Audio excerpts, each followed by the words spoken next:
주시는 하나님의 말씀을 함께 보겠습니다. 이사야 43장입니다. 이사야 43장 14절 말씀에서 28절 말씀까지 한 목소리로 교독을 하도록 좀 성경이 길죠? 제가 이렇게 길게 읽은 적은 없는데 그래도 말씀의 본문이 참 중요하게 함께 교독하며 28절까지를 읽도록 하겠습니다. 제가 14절을 읽습니다. 너희의 구속자여 이스라엘의 거룩하신 여호와가 말하노라. 너희를 위하여 내가 바벨론에 사람을 보내어 모든 갈대아 사람에게 자기들이 연락하던 배를 타고 배 타고 도망하여 내려가게 하리라.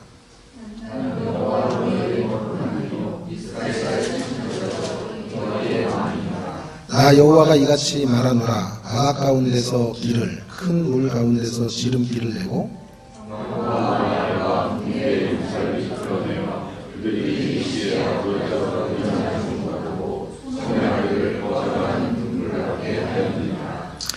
너희는 이전 일을 기억하지 말며 옛날 일을 생각하지 말라. 너희가 그것을 알지 못하였느냐. 반드시 내가 광야의 일을 사막에 막으리니 장차 들짐승들 곧 승냥이와 타조도 나를 존경할 것은 내가 광야의 물을 사막에 강을 내어 내 백성 내가 택한 자에게 마시게 할 것이니라. 이 백성은 내가 나를 위하여 지었나니 나를 찬송하게 하려 함이니라. 그러나 야곱아 너는 나를 부르지 아니하였고 이스라엘아 너는 나를 괴롭게 여겼으며 내 죄물로 나를 공경하지 아니하였느니라. 나는 죄물로 말미암아 너를 수고롭게 하지 아니하였고 인명으로 말미암아 너를 괴롭게 하지 아니하였거든. 너는 나를 위하여 돈으로 향품을 사지 아니하며 희생의 기름으로 나를 흡족하게 하지 아니하고 내 죄짐으로 나를 수고롭게 하며 내 죄악으로 나를 괴롭게 하였느니라. 나도 나는 내 죄를 기억하지 아니하리라. 너는 나에게 기억이 나게 하라. 우리가 함께 변론하자. 너는 말하여 내가 의로움을 나타내라.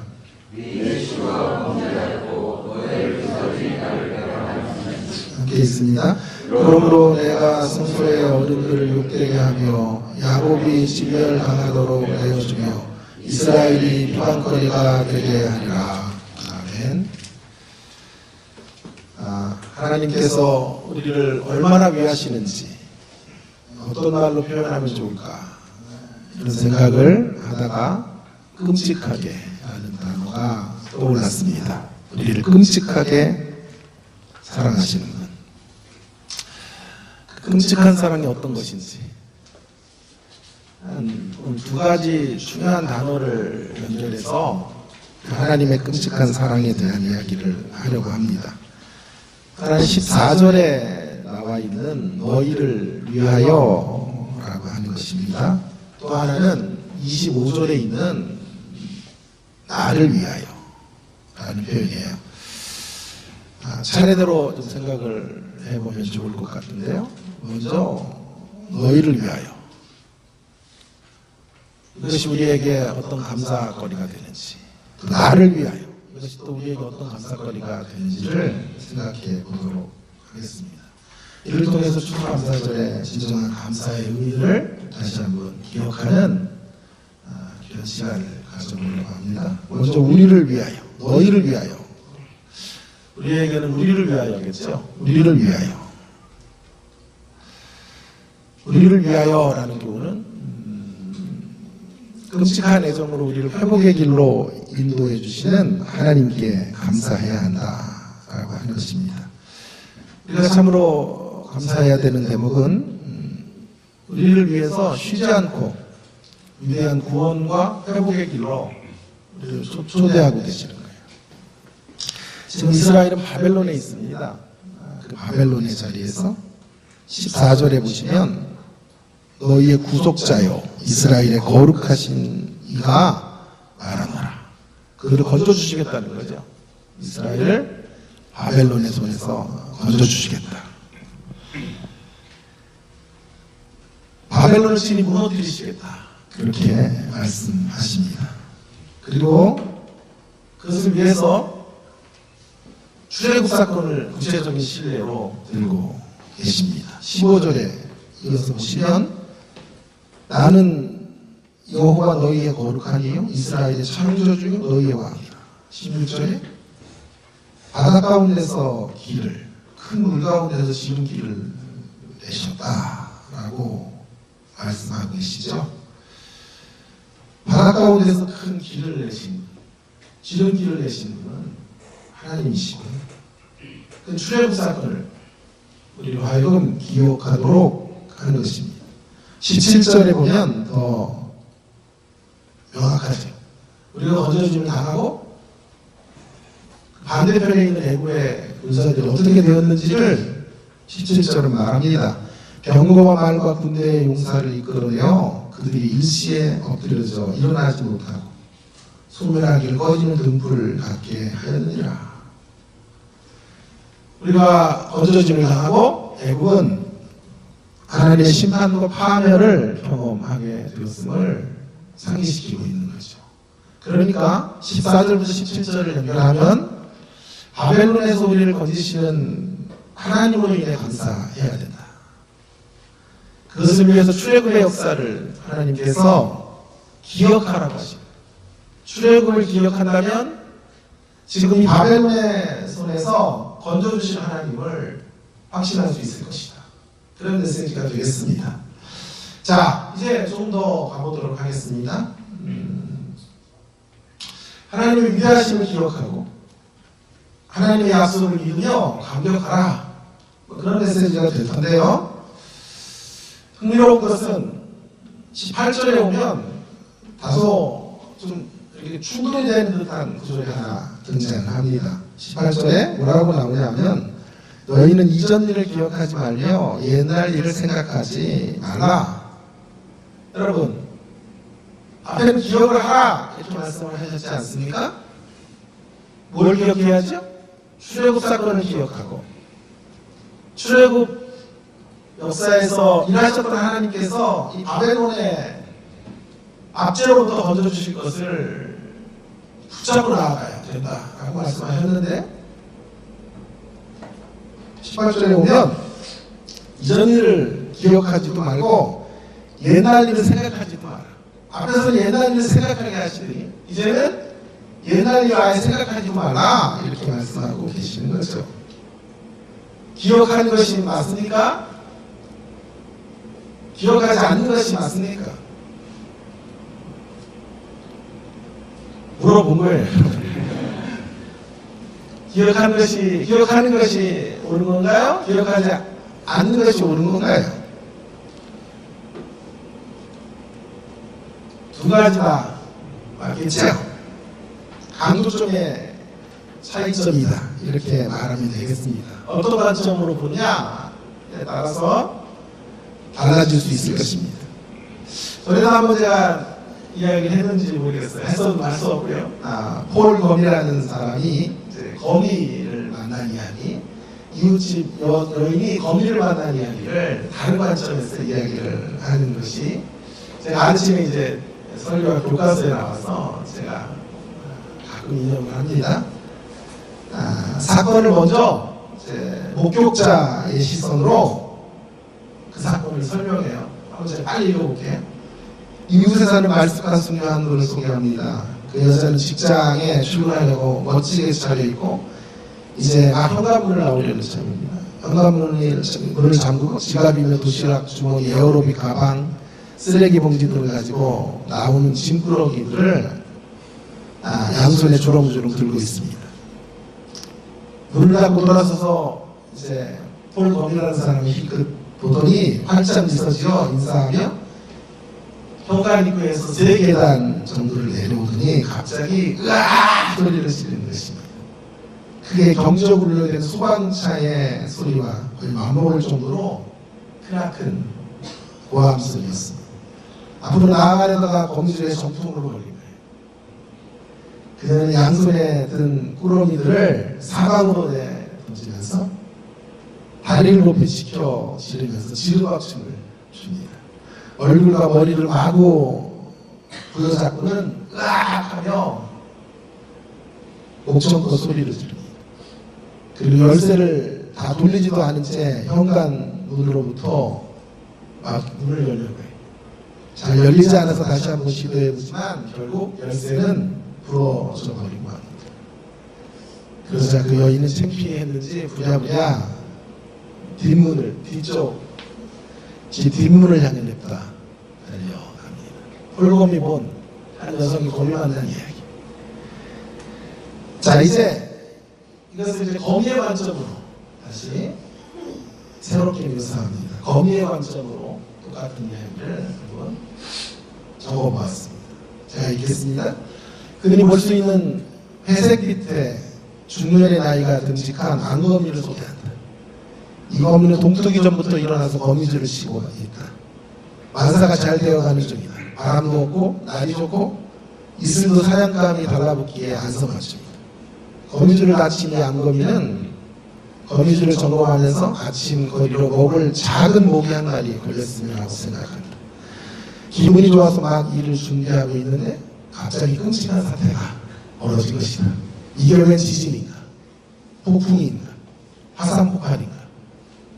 거미줄은 찢겨 늘어져 미친 듯이 흔들리는 마른 덤불에 얽히고 얼굴에 잔뜩 색칠을 한 거대한 고기 덩어리가 으악 하고 한 번도 아닌 들어본 적도 없는 소리를 계속 질러요. 거미줄로 얼고 두었다가 나중에 먹더니 덩치가 너무 크다. 제자리에는 너무 요란하게 움직인다. 덤벼 들어볼까? 붙잡고 늘어져 기다려볼까? 먹기 시작해볼까? 두 분 웃으시네, 두 분. 여러분, 같은 사건을 어떤 관점으로 보느냐에 따라서 전혀 다른 해석을 내놓을 수 있다는 말이 되겠죠? 자, 오늘 본문에 기억하라. 출애굽 사건을 기억하라. 기억하지 말라.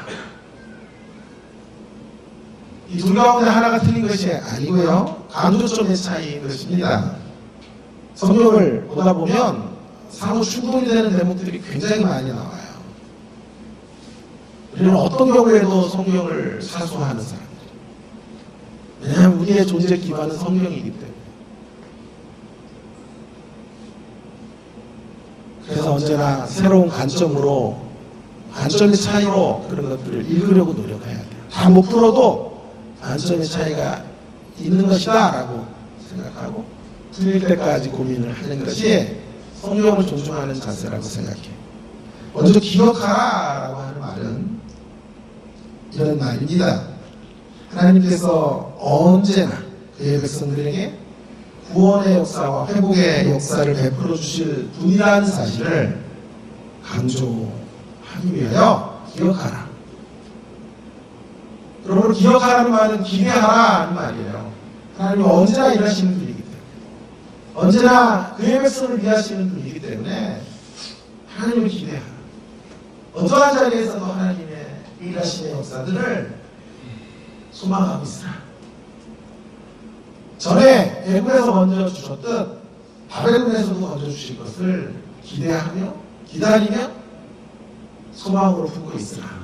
그런 얘기를 하시기 위해서는 과거의 일을 기억하라 그렇게 말씀을 하시는 거예요.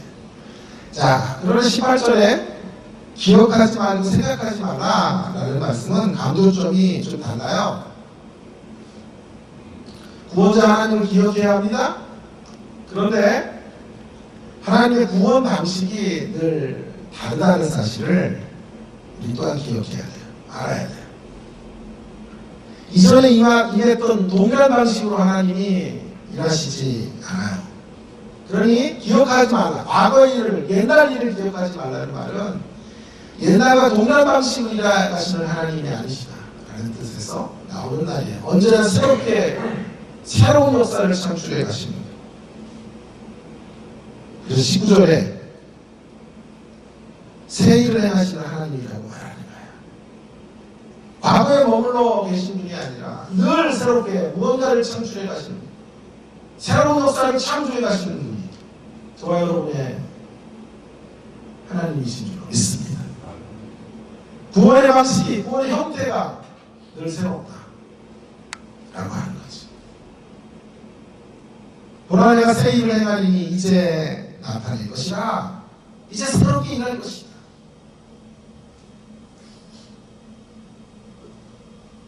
하나님은 늘 새로운 역사들을 좋아하세요. 성경에 하나님 모험을 즐기시는 분이에요. 하나님 백성들이 이끌어가실 때 벼랑 끝까지입니다. 그리고 한 발을 내딛으면 떨어지는 자리에서 잡아주셨어요. 벼랑에 좀 가려고 할 때 좀 잡아주시는 거잖아요. 아예 벼랑으로 가지 못하게 경계선을 만들어주시거나 위험표시 같은 걸 주시면 좋을 텐데, 우리 하나님은 극적인 반전의 드라마를 아주 좋아하시는 분이에요. 그래서 마지막까지, 막다른 골목까지 우리의 인생들을 내몰기도 하시고, 그런 데서 스릴을 느끼기도 하시고, 그리고 마침내 우리를 건져주시는 역사들을 이루어내시는 것을 보게 됩니다.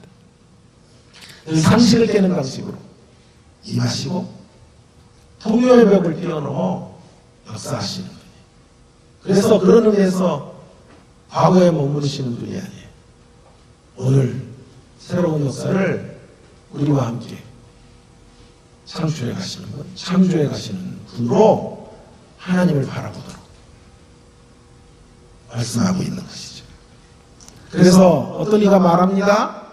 우리 하나님을 믿으려면 한 가지 준비를 해야 된다고 말해요. 탄성지를 준비를 해라. 감탄할 준비를 하며 하나님의 길을 따라가야 돼요.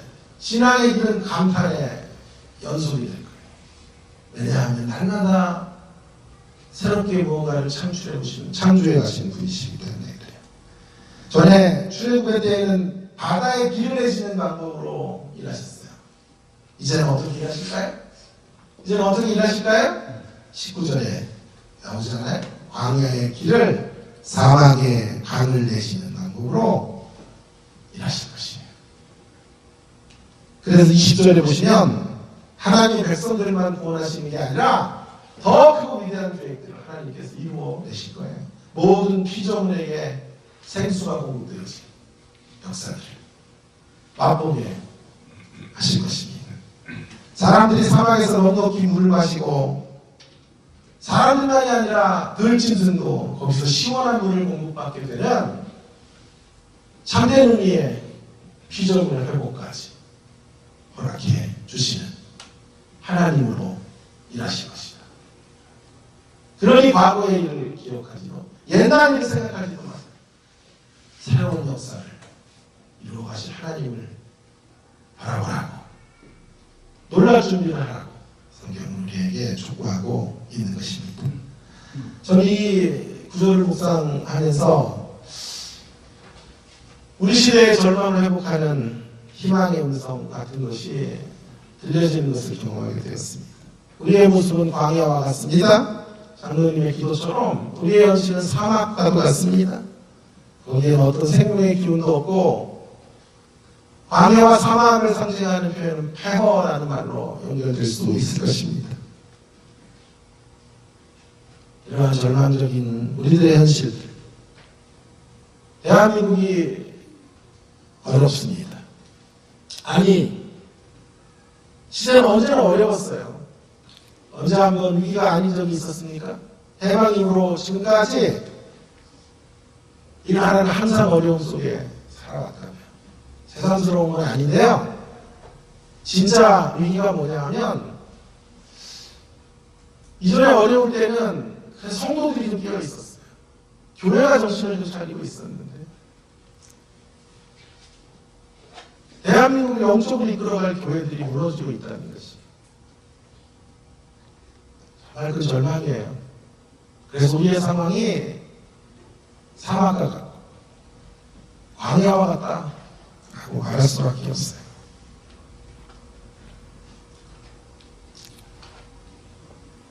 우리는 어디로 가야 되겠습니까? 이런 우리의 현실 가운데 중요한 것은 우리의 현실이 아니죠. 하나님은 어떤 의지를 갖고 계시는가 하는 것이 더 중요하겠습니다. 하나님의 의지가 19절에 표현되고 있는 거예요. 내가 광야의 길을 사막의 강을 낼 것이다. 섣부른 희망을 저는 말하지 말아야 된다고 생각합니다. 값싼 위로 같은 상투적인 격려 같은 것은 악한 영의 방법이라고 생각해요. 그래서 우리의 문제의 본질들을 잃어버리냐, 미봉책으로 어떤 문제들을 해결하려거든요. 이러한 모습들, 그것이야말로 악한 영의 세력들이 교회를 이끌어가는 중요한 방법이에요.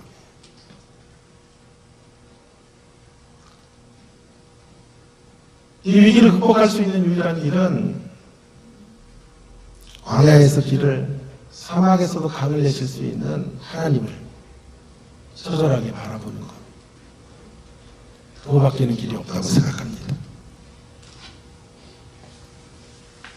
처절한 절망, 그 처절한 절망을 이기는 유일한 길은 처절하게 절망하는 것이라 말씀드리고 싶어요. 절망을 이기는 길이 절망이에요. 깊이 절망해야 합니다. 깊이 가슴을 쳐야 합니다. 대한민국의 위기를 보면서, 아니 그 위기를 이끌어 갈 수 있는 교회의 이 영적인 타락과 후퇴를 보면서, 역사의 비탈길로 곤두박질치는 조국의 교회의 현실들을 바라보면서 이 처절한 절망 가운데 처절하게 절망할 때, 그때 우리 하나님을 경험하게 될 거예요. 광야의 길을, 사망의 강을 내시는 하나님을 비로소 맛보게 될 것이라고 확신합니다. 정말 여러분 힘들어 보셨죠? 힘들면 탄식이 나와요. 어찌하나 이런 탄식들이 생겨요. 정말 힘들면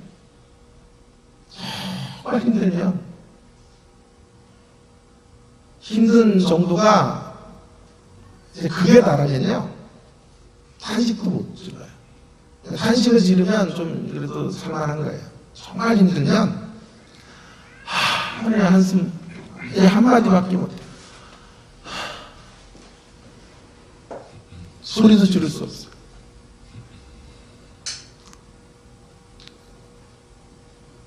그런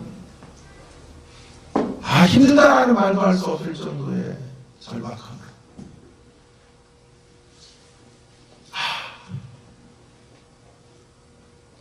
눈물도 나오지 못해요. 너무 힘들면 눈물도 메말라요.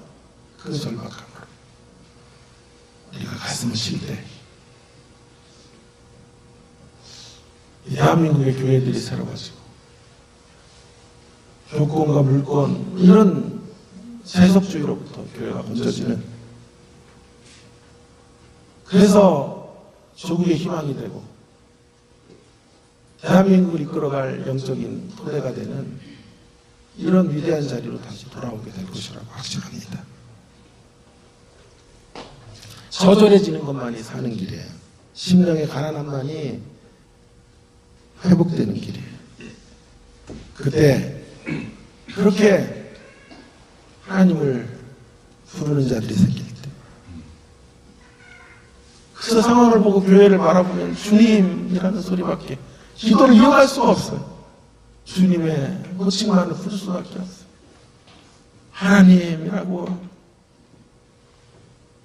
외치는데 눈물이 흘러서 이 기도를 이어갈 수 없을 정도로 우리가 처절해지면, 그렇게 우리가 가난해지면,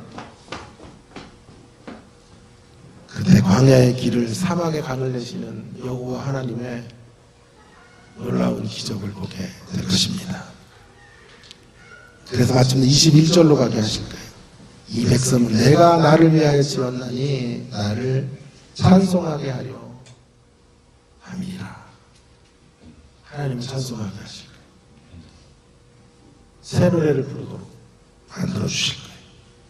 가사와 멜로디가 새로 와서 새 노래가 아니라 우리 안에 감격이 차고 넘쳐서 부르는 그런 새 노래를 부르게 하실 거예요. 자, 첫 번째 메시지는 너희를 위하여. 너희를 위하여. 우리를 위하여. 하나님이 일하신 거예요. 우리의 상황이 광야와 같고 사막과 같을지라도 과거에 이스라엘 백성들을 애굽의 땅에서도 건져내셨던 그 하나님께서 광야의 길을 사막에 강을 내시는 방법으로 새롭게 새 일을 시작하실 것이고 우리를 다시 건져 주실 것임을 성경은 우리에게 말씀해주고 계십니다. 그것이 참 감사의 거리가 되는 거예요.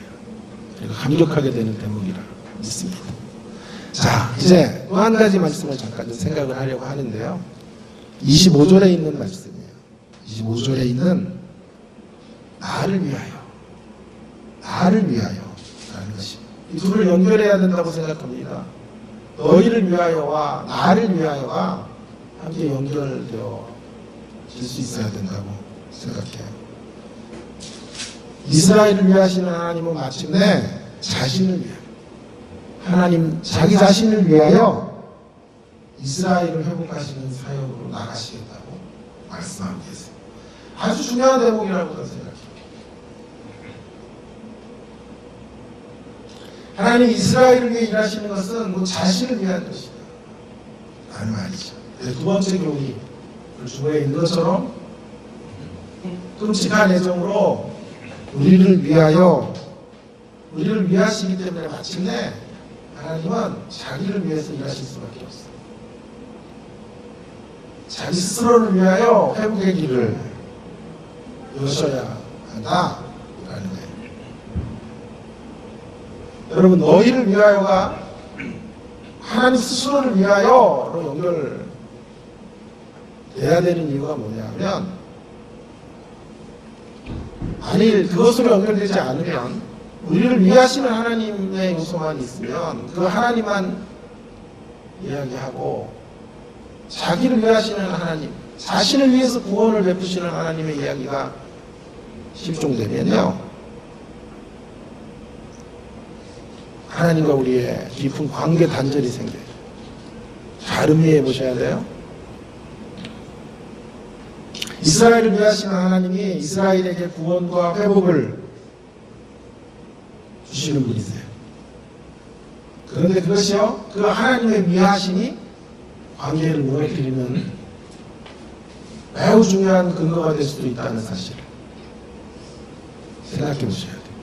네, 충분히 그럴 수 있어요.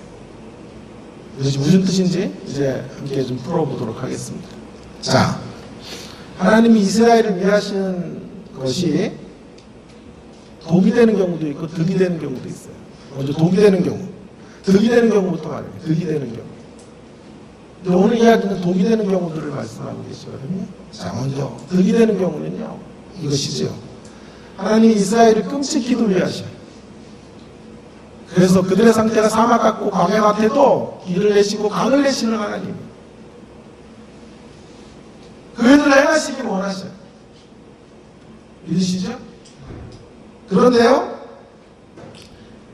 그 일을 행하시는 하나님 앞에 우리가 그 역사를 경험하는 조건은, 자세는 아까 말씀드렸어요. 심령이 가난해져야 돼요. 최소한도 바른 나이에 얘기해요. 최대치는 하나님과 함께 하나님의 손을 잡고 이 역사 속에 쓰여지는 거지만 그렇게까지 우리가 할 수 없어도 최저점은 우리를 위하시는 하나님 앞에 우리 자신들이 송두리째 처절해졌어, 드려졌어, 가난해졌어. 하나님의 역사들이 이루어지도록 우리를 내어드려야 돼. 그때 그 절박함의 자리에 하나님은 임하시는 거예요. 그래서 광야를 바꾸시는 거예요. 사막을 바꾸시는 거예요. 이런 경우가 득이 되는 경우예요. 하나님이 우리를 위하시고 우리가 최소한의 응답을 통하여, 회개를 통하여, 돌아옴을 통하여, 가슴 절박한 하나님을 향한 신뢰를 통하여 다시 회복을 경험하는 거예요. 저는 여러분들이 이 자리로 가실 수 있기를 간절히 주의 이름으로 부탁을 드립니다. 그런데요, 독이 되는 경우가 있어요. 하나님께서 이스라엘을 위하시는 것이 득이 아니라 독이 되는 경우. 어떤 경우일까요? 이스라엘 백성을 위하여 하나님 베푸신 엄청난 사랑, 지글지글 이게 끓는 열정에도 불구하고 여전히 처절해지지 않을 때입니다. 여전히 손익계산을 따라 종교인으로 지속적으로 살아갈 때입니다. 자, 22절 뭔가 이야기가 불길해져요. 그러나라는 접속사 하나가 이스라엘 백성들을 위하시는 하나님의 역사가 그들에게 득이 되는 것만이 아니라 독이 될 수 있다는 사실을 암시하는 것 같아요.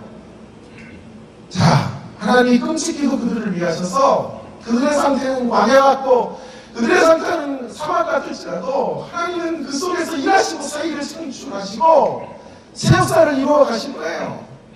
그런데 그러기 위해서는 처절해져야 된다니까요. 최소한 그 하나님이 나를 사용해 주시기를 간절히 열망하는 열망들이 있어야 되는데, 자, 그런데 22절에 보면 그러나 라고 성경은 매우 이런 하나님의 사랑에 대하여 우리를 위하시는 하나님의 역사가 오히려 그들을 위하시기 때문에 그것이 재앙으로 다가올 수도 있다는 사실을 암시해주는 이야기들로 가득 차 있는 것을 봅니다. 이렇게 말합니다. 바벨론에서 건져주실 것임에도 불구하고 여전히 하나님께서 어마어마한 사랑으로 일들을 이루어내실 것임에도 불구하고 여전히 야곱아 너는 나를 부르지 아니하여 이스라엘아 너는 나를 괴롭게 여겼으며 계속되는 이야기들을 보십시오. 이스라엘은 하나님에게로 돌아오지를 않아요. 죄악을 자행합니다. 그럼 어떻게 될까요? 아닐. 그래서 22절에서 27절에 있는 온갖 죄악들을 이제 저지르게 된다면 어떻게 되는 것입니까? 하나님이 우리를 향하여 엄청난 애정을 베풀어 주셨는데 끔찍한 사랑으로 우리를 사랑해 주셨음에도 불구하고 하나님께서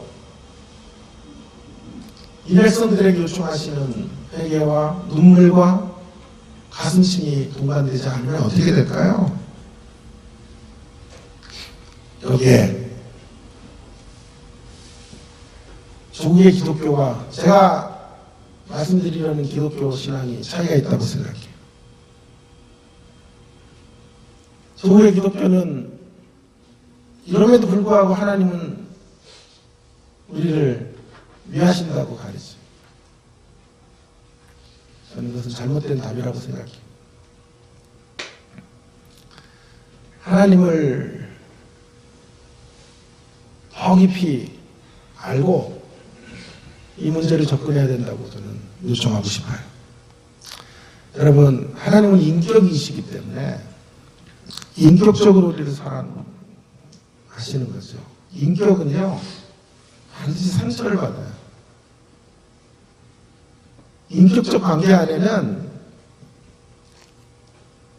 상처가 존재할 수밖에 없어요.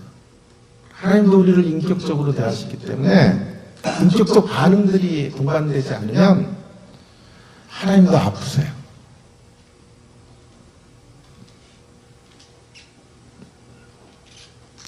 여러분, 하나님의 사랑은 아무 조건 없이 주시는 거예요. 그러나 하나님은 아무런 조건이 없지만 그 사랑 안에서 관계를 원하세요. 인격적 관계. 그런데 그 인격적 관계가 계속해서 한쪽 편이 그 관계를 파괴함으로 파괴되어지면 하나님 원하시는 교제가 이루어지지 않으면 어떻게 될까요? 하나님은 우리를 위하셔서 대적을 무찌르시는 하나님의 자리에서 다음에 제가 사무엘서를 통해 얘기하겠지만 우리를 향해 싸우시는 하나님으로 돌아서세요. 그래서 이스라엘이 바벨론의 포로가 되는 거예요. 그래서 이스라엘이 하나님의 매를 맞는 거예요. 새벽기도에 제가 이런 말씀을 드렸어요. 하나님의 사랑이 일방적 사랑의 자리에만 머물러 있게 하지 말고 상호적 사랑이 되도록 해야 합니다. 하나님의 사랑이 상호적 사랑이 되어야 해요. 하나님이 매일 간증하는 것밖에 없어. 하나님 나를 얼마나 사랑해 주셨는지 놀랍습니다. 거기에 머무르면 안 되고요. 하나님의 사랑 안에 내가 하나님을 사랑한 이야기, 하나님의 사랑에 붙들려 내가 그 사랑으로 움직여간 이야기들을 펼쳐내는 신자들이 되어야 하고 우리 교회의 모습이 되어야 한다고 생각합니다. 우리가 누군가를 어마어마한 사랑으로 사랑해 보십시오. 그 사랑에는 반드시 상대를 향한 반응을 기대하게 돼요. 적어도 내가 좋은 감정을 갖고 카톡 하나를 보냈는데 그 카톡이 돌아오지 않아도요 상처를 받아요. 왜요? 상대가 나를 무시하나? 이런 생각을 하는 거지. 내가 준 사랑만큼 반드시 기대가 있는 것이죠. 저는 오해하지 마세요. 하나님의 기대라고 하는 것이 우리가 우리에게 사랑을 주셨으니까 본전 뽑겠다, 그런 유치하고 인간적인 계산은 아니에요. 하나님이 우리에게 요청하시는 건 수준이에요. 이만큼 사랑을 주었으니 이제 너희들이 움직여야 되지 않겠니? 우리의 자원하는 반응이에요. 그걸 요청하시는 거예요. 그걸 기대하신다고요. 그런데 그 끔찍한 사랑에도 불구하고 우리들이 고의적으로 죄를 범하고 하나님을 끝없이 만홀히 여기고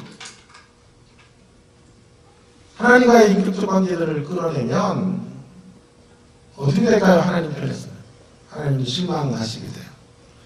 그 실망감이 깊어지면 책망으로 그의 백성들에게 다가오시는 거예요.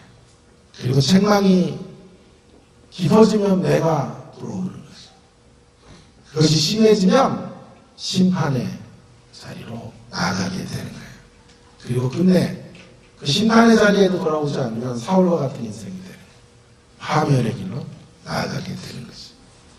그래서 하나님의 책임이 아닌 우리들의 폐역의 문제인 것입니다. 그래서 자 이제 정리할 때가 됐네요. 그래서 하나님이 우리를 위하신다라고 하는 것만 가지고 감사해야 되는데요. 그것만 갖고 감사할 수는 없다고요.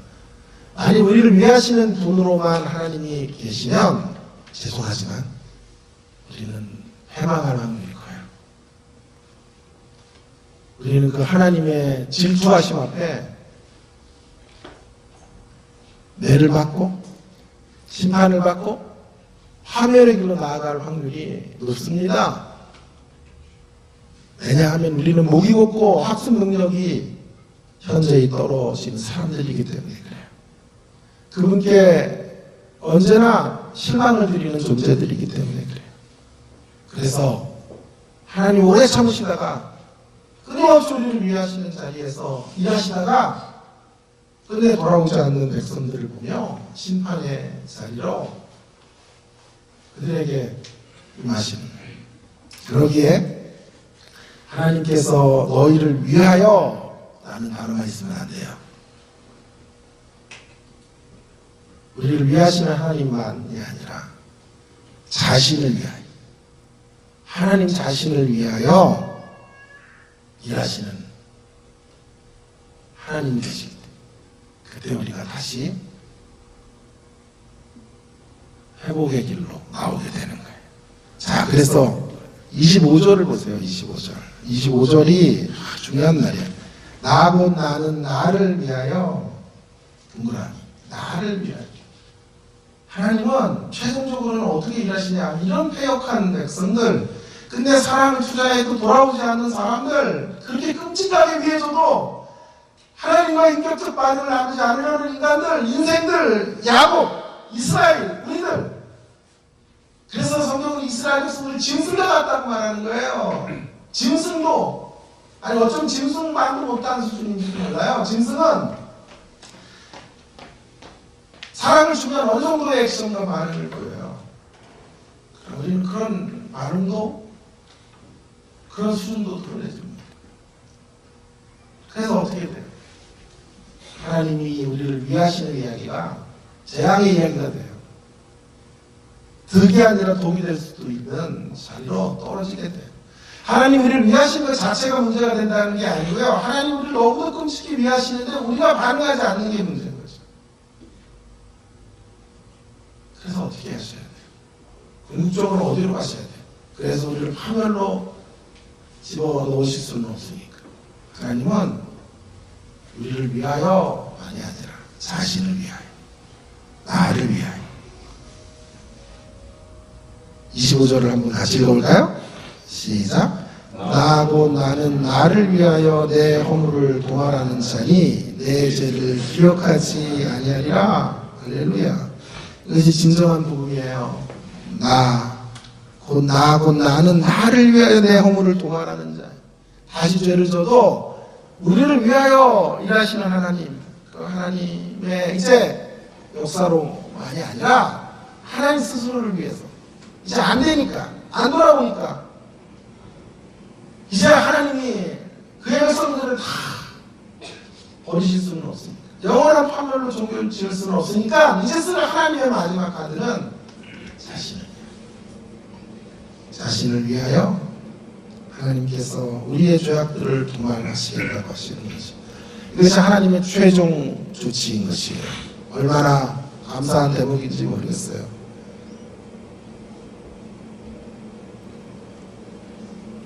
내가 너희를 끔찍하게 사랑해 줄 테니 반응해라. 그 반응의 정도에 따라 결과로 판단하겠다고 하시면 우리는 영원한 진노의 자리, 배보자 심판 앞에 설 수밖에 없는 거예요. 그러나 하나님의 궁극적 우리를 향한 계획은 재앙이 아니고 평안이고 소망이기에 우리가 끝없이 돌아서지 않으면 예를 드셔야 되고 재앙을 보내셔야 하고 궁극적 심판의 자리로 나가셔야 하지만 그때 하나님께서 마지막 쓰시는 마지막 카드는 우리를 위하시는 것을 넘어 자기를 위하여 일하시는 거예요. 여러분 보세요. 우리가 용서를 받는 게 하나님에게 우리에게 기쁨이 되는 거죠. 우리가 죄사함을 받고 우리가 하나님의 은혜를 받는 건 하나님께 기쁨이 되는 게 아니에요. 우리에게 기쁨이 되는 건데 하나님은 나를 위해서 내 허물을 도말하겠다고 하세요. 그게 무슨 하나님을 위해 우리를 위한 거잖아요. 영원한 생명을 주시는 거 우리를 위한 거죠. 그런데 그것이 하나님 자신을 위한 것이라고 여겨주시는 사람. 주여.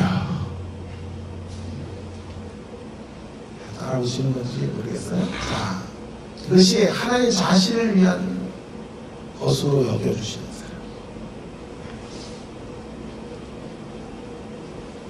자신의 명예를 위해, 자기 스스로를 위해 하나님의 백성들을 구원해 주시기로 하시는 사람.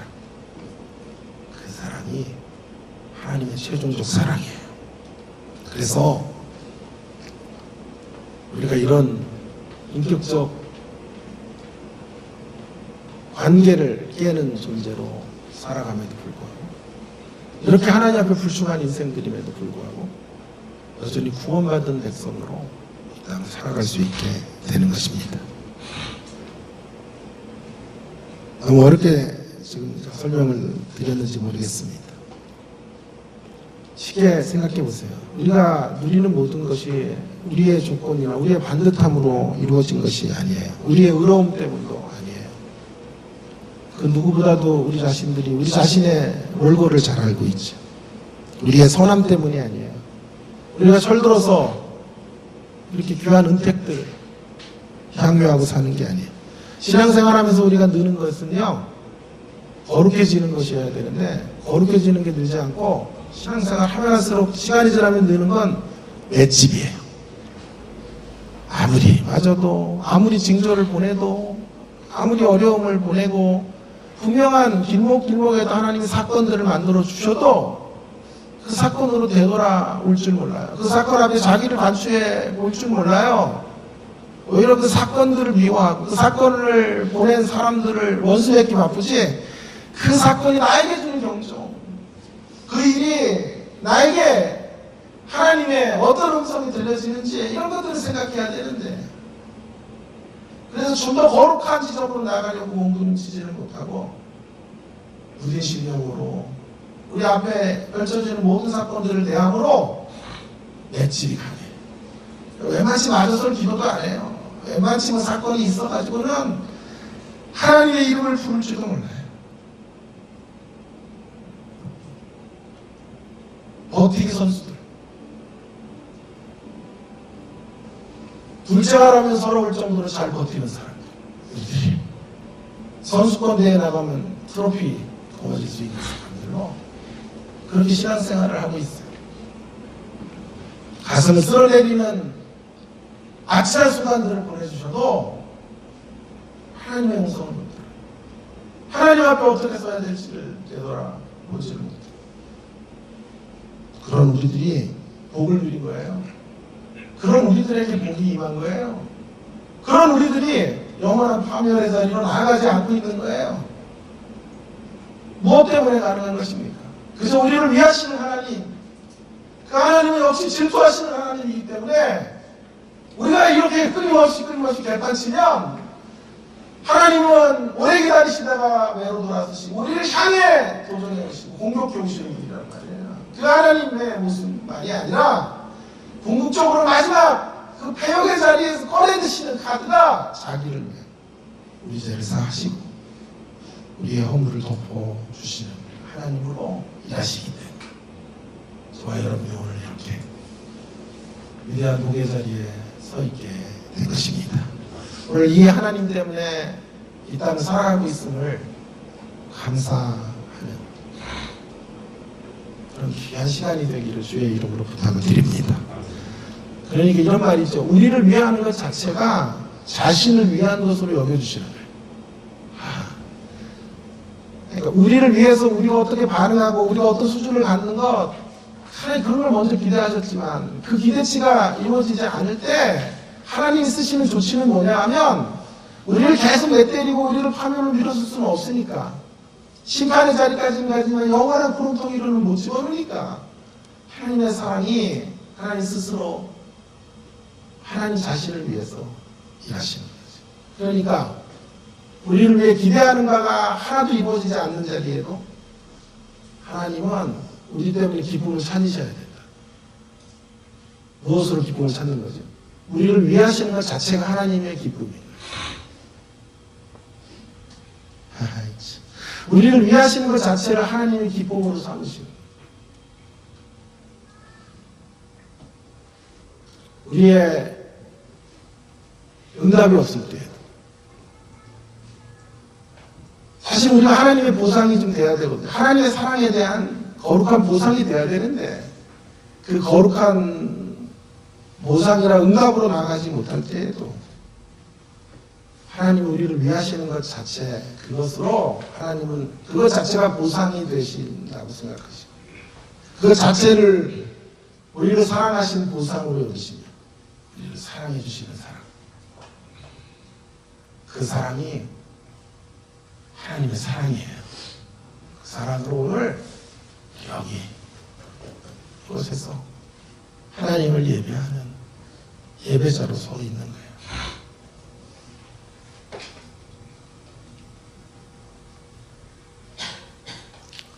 여러분 이런 사랑을 좀 우리의 삶 속으로 좀 가지고 와볼까요? 우리는 타자를 위해 살아야 돼요. 다른 이들을 위해 살아야 돼요. 상대를 위해 살아야 돼요. 다른 이들의 회복을 위하여 살아야 합니다. 지극한 사랑을 다른 이들에게 펼쳐줘야 돼요.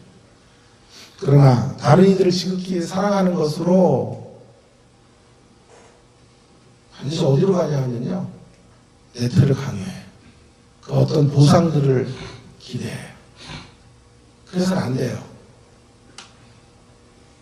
절대로 그 어떤 보상을 기대하고 누구를 사랑해서는 안 돼요. 상대를 위하여 사는 것이 곧 상대를 위해 내가 살아가는 것, 자녀를 위해 여러분이 사는 것 자체가 보상이에요. 그것이 나를 위한 길이었어요. 자녀들이 나를 위해 줄 때 내가 나를 위한 그런 보상을 얻는 게 아니고요. 자녀들을 사랑한 것 자체가 나를 위한 보상이었다니까요. 그것 자체가. 상대가 내 사랑을 받아서 내가 준 것의 10분의 1을 노년에 돌려줘야 보상을 받은 게 아니란 말이에요. 그것도 보상일 수 있어요. 그러나 그것보다 더 큰 보상은 내가 상대에게 사랑을 주어 사랑 안에서 사랑하며 살 수 있었던 것이 최고의 보상이고 의미이고 그것 자체가 내 기쁨이 되는 거죠. 주님은 바로 그런 기쁨으로 그런 의미와 가치로 우리를 사랑하시는 거예요. 제 딸 이름은 준하입니다. 우리 딸을 키웁니다. 준하가 경제활동을 하게 되어서 내가 노년에 힘이 없을 때 날 봉양하면 좋겠다. 이런 생각을 가지고 키우면 안 된다 이 말이에요. 그때 보상을 받으면 좋지요. 예? 하고 기도도 해요. 주님 걸어다니는 중소기업이 되게 해주시옵소서. 아멘 좀 하세요. 누가 잘 되는 꼴을 못 봐 이렇게 해서 1인 기업으로 키우고 싶은 마음 저에게도 있어요. 그래서 내가 투자한 것만큼 돌려받고 내 노년이 우리 준하 때문에 팔자가 피면 좋겠어요.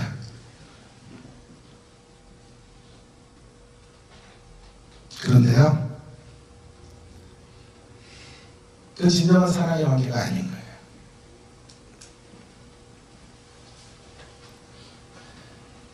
만일 그런 마음이 단 1%라도 있어서 자녀를 키운다면요, 문제는 그게 돌아오지 않을 때가 문제예요.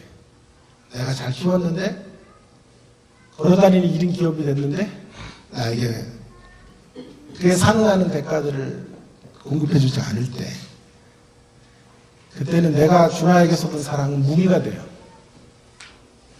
내가 널 얼마나 사랑한지 알아? 내가 너 어떻게 키웠는지 알아? 네가 어떻게 나한테 이럴 수 있어? 여기서 많이 듣던 소리 아니에요?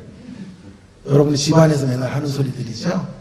왜 아닌 척하고 이렇게 시치미를 떼세요? 여러분, 보상은 이미 자녀를 키우면서 받은 거예요. 우리 자녀를 키울 때 이미 내가 그 자녀를 사랑한 것으로 보상은 충분히 얻은 거예요. 우리 준하는 나에게 이미 보상을 다 해준 딸이에요. 나에게 아빠가 되는 감격을 주었기 때문에. 나에게 아빠가 되게 해준 것으로 이미 준하는 나의 기쁨이 되었고, 나의 의미가 되었고, 나의 보람이 된 거예요. 그녀가 나를 아빠로 불러주는 거면 나는 우리 딸을 위해 모든 걸 줄 수 있어요. 그죠? 그 어떤 반듯한 보상으로 다가오지 않아도 나는 그녀를 위해 내 모든 걸 희생할 수 있어요. 아무것도 아깝지도 않아요. 오직 이런 관계로 준하를 대하면 내가 영원하는 건 딱 한 가지. 오직 준하의 행복을 위하여 그녀를 끔찍히 사랑하는 거예요. 그럼 나는요? 그게 나를 위한 거예요. 그가 행복하게 되는 것. 그녀가 아름다워지는 것. 복되고 힘있게 이 땅을 살아가는 것 자체가 나에게 행복이 되는. 그렇기 때문에 상대를 위하는 건 궁극적으로 나를 위한 거예요. 상대의 행복을 위해 뛰는 것이 곧 나의 행복을 위해 뛰는 거예요. 상대의 존귀함을 위하여 마음을 쏟아붓는 건 그것 자체가 내가 맛보는 가장 큰 기쁨이요, 보람이에요. 그리고 그것 자체가 보상이에요. 그 사랑을 보여주신 이가 우리 하나님이세요. 우리 존재 자체가 하나님께 기분. 그리고 어떤 보상을 못 드려도요, 하나님이 우리를 자녀로 여겨주신 것이 하나님이 스스로 자기 자신이 스스로 보상을 얻으셨다고 생각하고 자기 자신을 위하여 우리를 사랑해 주십니다. 그래서 하나님의 사랑 안에는 어떤 강요도 없어요. 억압도 없어요. 그래도 이런 사랑으로 상대에게 나아가야 돼요. 내가 이만큼 사랑했으니 너는 그 중에 1이라도 갚어. 그것은 진정한 사랑이 아니에요. 진정한 사랑은 강요보다 자유를 줘야 돼요.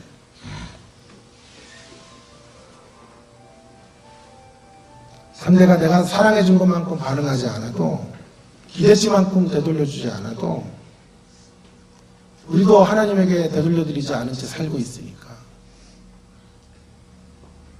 그들이 돌아올 수 있는 기회들, 자유의 공간들을 주셔야 돼요.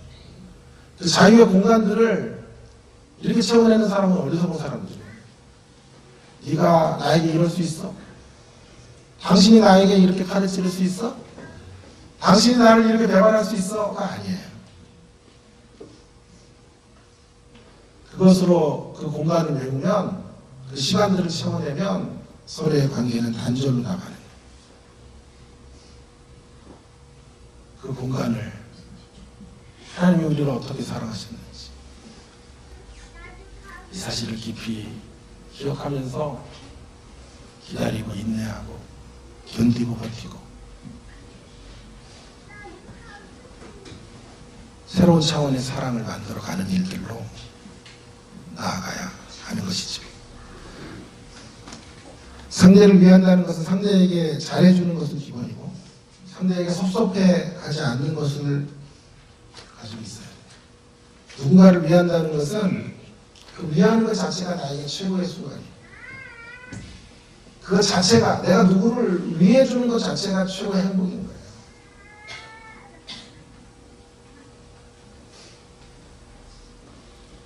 그것만으로 상대는 나에게 충분한 보상이 된 거예요. 그러니까 진정으로 상대를 위하는 것 자체가 나를 위하는 게 되는 것이죠.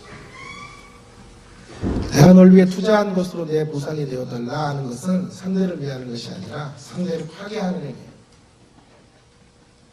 하나님은 그렇게 서로의 관계를 파괴하는 방식으로 우리를 사랑하시지 않아요.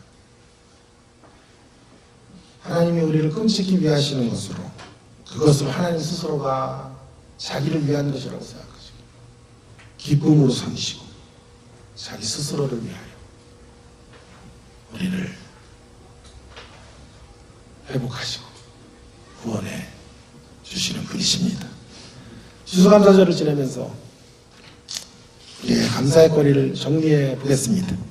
먼저 첫째로는요, 우리를 끔찍하게 위하셔서 가장 좋은 것들을 허락해 주시기를 원하시는 하나님께 감사하며 나아가십시다. 늘 새 일을 창조하실 하나님을, 그 하나님께 찬송을 드리며 나아가는 심령이 되기를 주의 이름으로 부탁을 드립니다. 다음으로 하나님께서 우리를 사랑하시되 마침내 자신을 위하여 우리를 회복하시는 것으로 인하여 감사하십시다. 무엇이 진정으로 상대를 위한 것인지를 알게 해주셔서 우리가 감사해야 될 거예요. 우리도 주님의 모습을 본받아 상대를 위하는 것 자체가 보람이 되게 해주시고 그것으로 기쁨이 되게 하시고, 상대를 위하는 것 자체가 나를 위하는 것임을 알게 해주십시오. 사랑의 이름으로 집착하거나 강요하거나 짐을 부과하는 그런 사랑 하지 말게 해주십시오. 그때 섭섭하지 않도록, 그때 섭섭마귀가 찾아오지 않도록, 그럴 때마다 내가 준 사랑만큼 보답이 없을 때마다 자신을 위해 우리를 사랑하신 하나님의 사랑, 묵상하는 자리로 사용하시네. 그래서 그 사랑이 얼마나 위대한지를 다시 한번 확인하는 것으로 하나님 앞에 서게 되는 저와 여러분이 되기를 주의 이름으로 축원합니다. 동성으로 함께